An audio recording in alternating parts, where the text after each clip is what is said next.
everyone! Welcome to the Jayda InStitches show. In keeping with one of our January traditions, we have a very simple, basic granny square for you today. But this is kind of a fun twist, again, on the classic.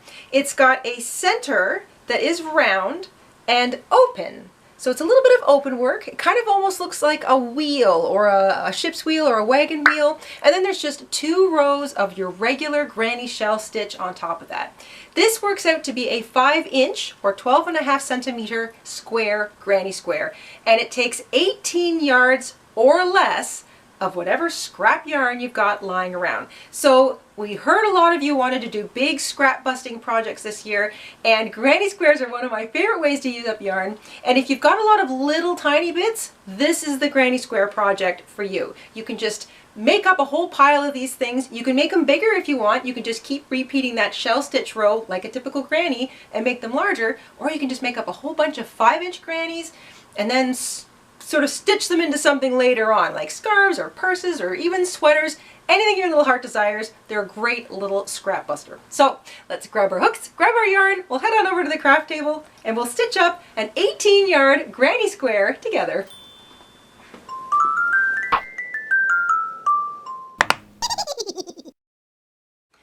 For today's tutorial, I'm using 100% acrylic yarn. This is a size 4 medium weight. For each row, I'm going to give you the yardage because this is a real scrap busting granny. So for row 1, there's 2 rows here in pink. Row 1, row 2, row 3, and row 4. For row 1, you need about 2 yards or less. For row 2, you need about 3 yards or less. For row 3, you need around 6 yards. And for row 4, you need around 7 yards. So that's the yardage per row. Like I said, this is a real scrap buster. I'm only going to use 3 colors today, but I'll explain how you can change colors every row if that's what you want to do. I'm using a 5.5 millimeter hook, also known as an I or a 9 in the US, and you're going to want a pair of scissors and a yarn needle. And once you've got all that together, we can get started.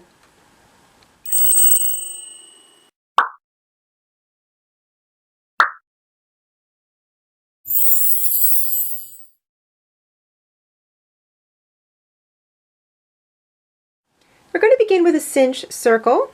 If cinch circles give you trouble, you can also chain a 4-chain ring, and that's okay too. I just like a nice tight center for my circle. Once you've chained 1 to secure your circle, chain 3 more. This is a chain 4, so 1, 2, 3, 4.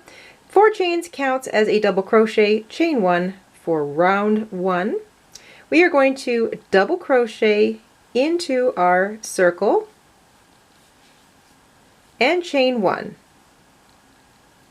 double crochet,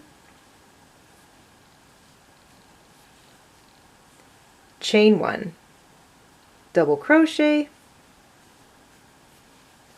chain 1.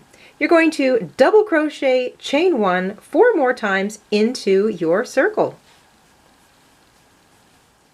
You should have 8 spokes. So look at the center of your granny square like a little wheel. You should have 8 spokes and 8 chain 1 spaces in between. Don't forget that last chain 1. We're going to cinch up the center of our circle to make it nice and tight. And we're going to find the 3rd chain of the chain 4, 1, 2, 3, and join with a slip stitch to it. So that is our little open circle center now. You've got 8 spokes, or 8 double crochet and 8 chain 1 spaces.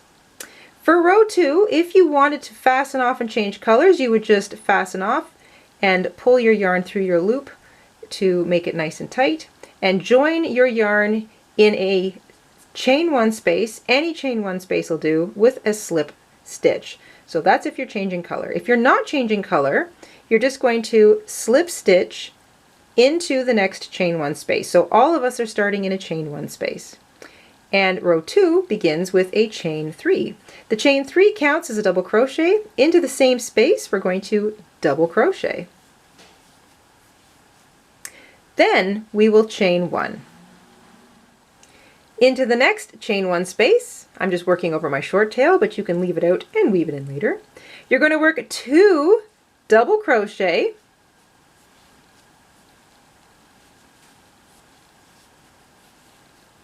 and chain 1.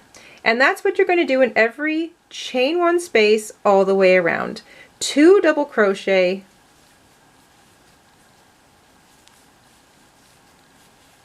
and chain 1. And I'll see you back at the beginning.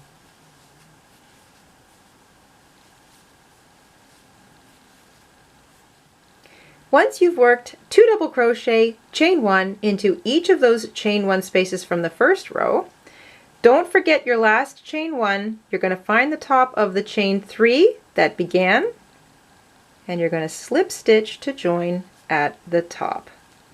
And that completes the circle part of our square. We're going to snip our yarn now. We're changing colors, and this will help really accentuate that circle. Now, if you want, you can leave your tail out, weave it in later. I also like to do this odd little thing where I kind of weave it through the tops of the next couple of stitches. And then I get it kind of into that chain 1 space so that I can join my yarn and work over top of it. I like to do that. I am going to switch now to pink.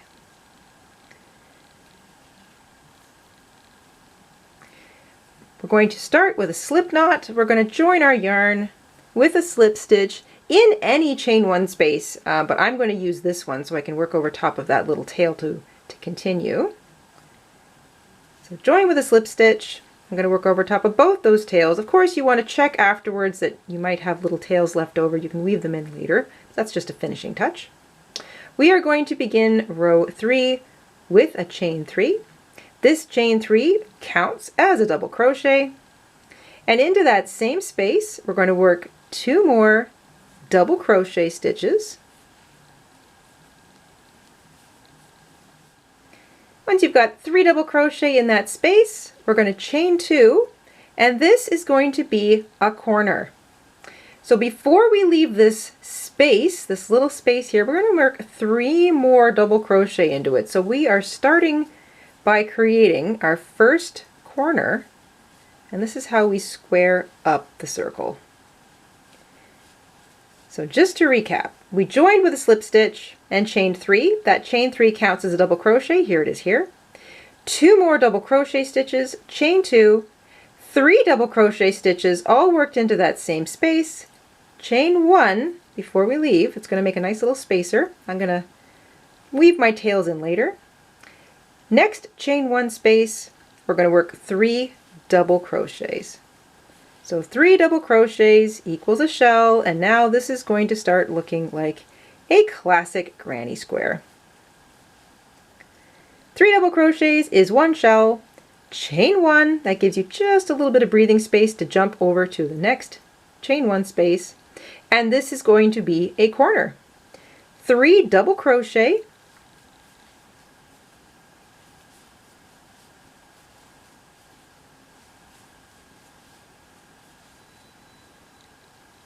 chain 2, 3 more double crochet all into the same space,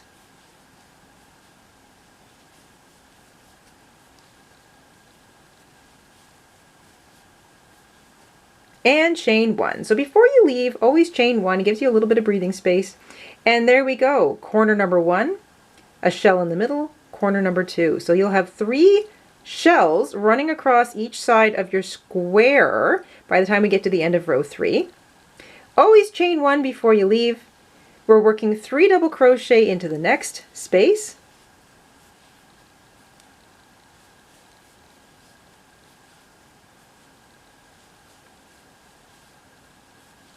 Three double crochets is 1 shell, chain 1, and repeat.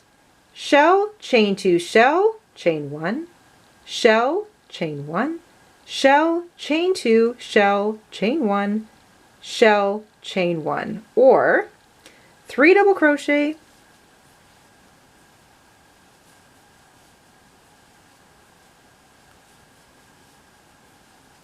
chain 2, this is corner number 3, 3 more double crochet,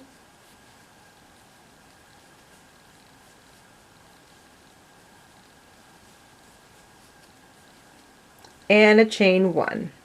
So shell, chain 2, shell, chain 1, or 3 double crochet, chain 2, 3 double crochet, chain 1. And that's our third corner. 3 double crochet, chain 1 into the next space,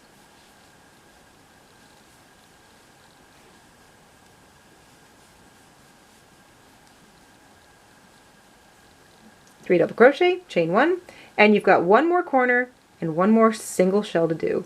Shell, chain 2, shell, chain 1, shell, chain 1. You should have 3 shells running across each side. You should have 2 chain 1 spaces on each side and 4 chain 2 spaces. We're going to make sure you don't skip that chain 1, so shell, chain 1, and then find the top of the chain 3 that began the row, slip stitch to join at the top, and fasten off. You can weave in that tail, you can sort of pull it through to the next corner. I'm going to do that, and so this is my little trick. I like to just sort of weave it in and out through the tops of those next 2 stitches. And then it's right at the corner and I can join my yarn over top of it and work over top of it. If you're not changing colors and you just fastened off sort of to join that row, or I should say slip stitch to join the row, just slip stitch into the next 2 stitches and into that corner space, and then you can start row 4 in the corner. I like to take all 4 of those corners, pull them out, and now you've got a square with a really cute kind of wagon wheel effect in the center. Let's do row 4. I'm switching now to my yellow yarn. So a nice sort of sunny finish. I'm going to start with a slip knot. You can join in any corner space, but because I'm working over top of my little short tails, just to sort of shorten the weave in time at the end of my projects, I like to work over my tails as much as I can. Join with a slip stitch and chain 3 to begin. The chain 3 counts as a double crochet, and this is essentially a repeat of the previous row. It's your classic granny square row of shell stitch. We're going to work 2 more double crochet into that same chain 2 corner that finishes off shell number 1. We need the corner space, so we chain 2. Before we leave, we are working the other half of that corner, which is another 3 double crochet shell.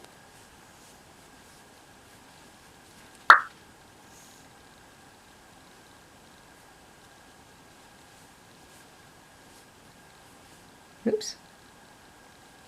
There we go. So 3 double crochet, remember that chain 3 counts as a double crochet, chain 2, 3 double crochet or shell, chain 2 shell, chain 1 before you leave. I'm going to weave in the rest of those tails later, and then it's shell, chain 1, shell, chain 1. So anytime you see a chain 1 space, you're working 1 shell into it, or 3 double crochet. So 3 double crochet, chain 1, 3 double crochet, chain 1. Because we pulled out our corners, it's very easy to see where the chain 2s are.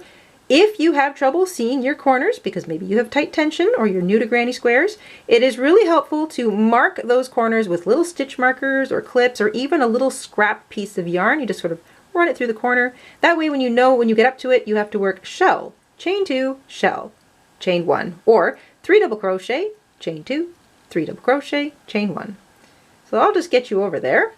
In each chain 1 space, we are working 3 double crochet,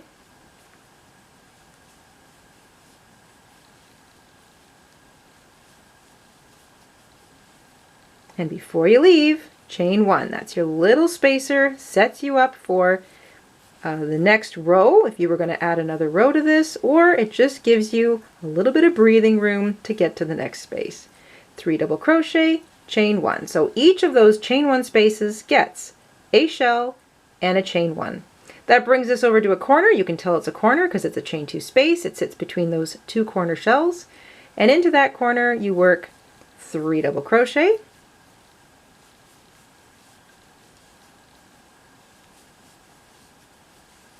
chain 2, 3 double crochet, still into that same corner space,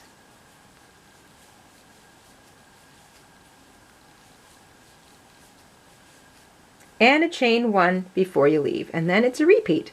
Shell, chain 1, shell, chain 1, corner space, shell, chain 2, shell, chain 1. 3 double crochet, chain 1, 3 double crochet, chain 1, corner space, 3 double crochet, chain 2, 3 double crochet, chain 1. Shell, chain 1, shell, chain 1. So you're repeating it basically the exact same thing all the way around. And the difference is now every side has 4 shells, 3 chain 1 spaces, and of course 4 chain 2 corner spaces. So the number of corner spaces you have never changes because a square only ever has 4 corners. You will always have 4 sides because a square has 4 sides. The only thing that changes is the number of shells and the number of chain 1 spaces. Once you've repeated that all the way around, you'll have 4 shells per side. You'll have 3 chain 1 spaces. You'll have 4 chain 2 spaces. Those are the corners all the way around. When you get back to the beginning, you'll work your last 3 double crochet, chain 1, find the top of the chain 3 that began the row, and join with a slip stitch. If you are going to add more rows, you are only repeating this row again and again. If you don't want to change colors, you can slip stitch across the top of those 2 stitches and into the chain 2 space, chain 3, and continue, or you can fasten off.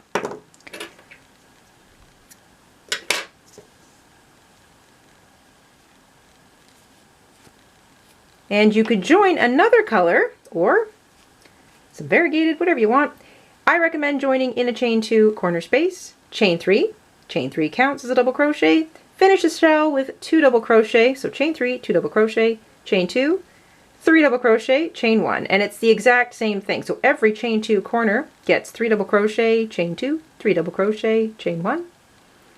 Every chain 1 space gets its own shell and a chain 1, so 3 double crochet, chain 1 in each space. So you can see that there are 3 chain 1 spaces here, which means you'll have 3 shells now, which is why each side of the square increases by a shell every row, and it increases by a chain 1 space every row.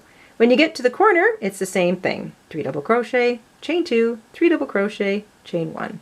And you just continue all the way around. And you can keep adding to that square if you want to make it bigger. On its own, this is 5 inches.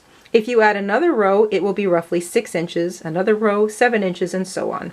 I find that using a medium weight yarn and a size 5.5 millimeter hook, each edge row is about a ½ inch or 1.25 centimeters.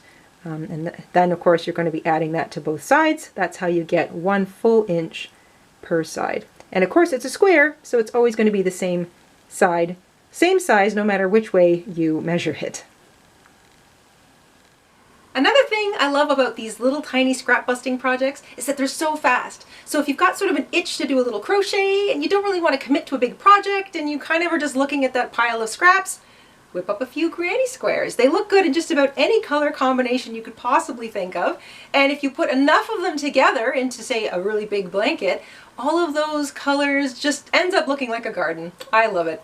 Anyway, we hope you enjoyed this fun little simple and short twist on a granny square today along with us, and we will see you soon here on the Jayda InStitches show. Until then, stay safe, stay crafty, and have a wonderful week. We'll see you in February. Bye everyone!